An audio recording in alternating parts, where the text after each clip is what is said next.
Tatay natutulog. Tatay ko na po daw kayo. Habang nagluluto. Ayan na, ayan na.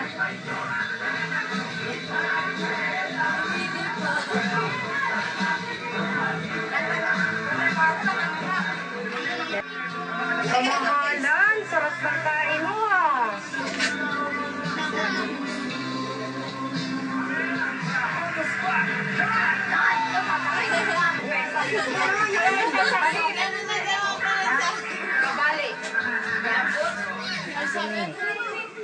Yung 17 times 10.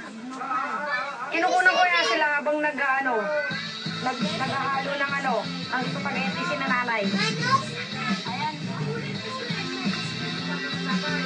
Sino yung mga bumukrat?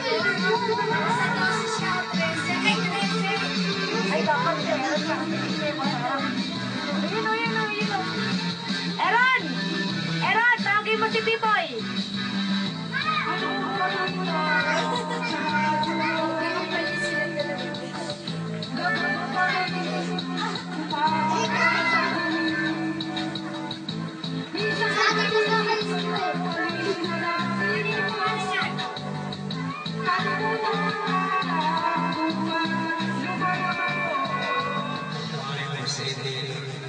Ganito po yung gusto ko yung nagagawa sabi niya po dito sa 1 Thessalonians chapter 5 verse 18, sa lahat ng mga bagay, magpasalamat kayo sapagkat ito ay masasabi niyo kaya na Panginoon, maraming salamat.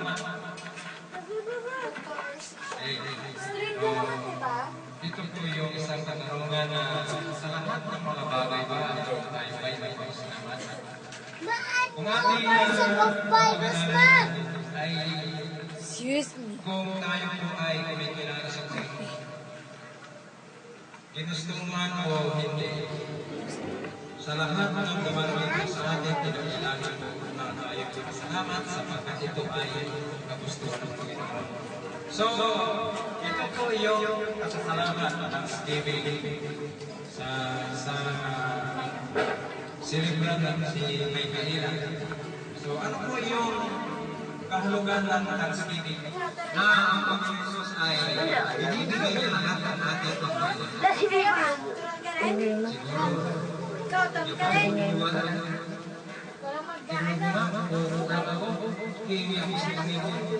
ako gagalan, ibibigay niya kayong Panginoon, ibibigay niya kayong pangangailangan ng Panginoon.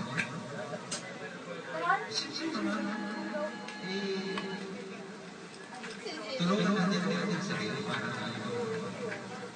So, ito po yung tatlong bagay na ating may bibigay. Salamat. Siya po ay lumalayo sa atin. Siya po ay hanggang tumulong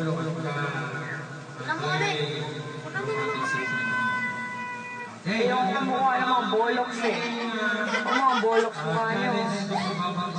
Ay, mga pogi. Dito tayo. Dito ka. Upang tayo yung isa na magpasalamat. Happy birthday to you. Happy birthday, happy birthday. Happy birthday to you. Happy birthday to you. Happy birthday to you. Happy birthday, happy birthday. Happy birthday to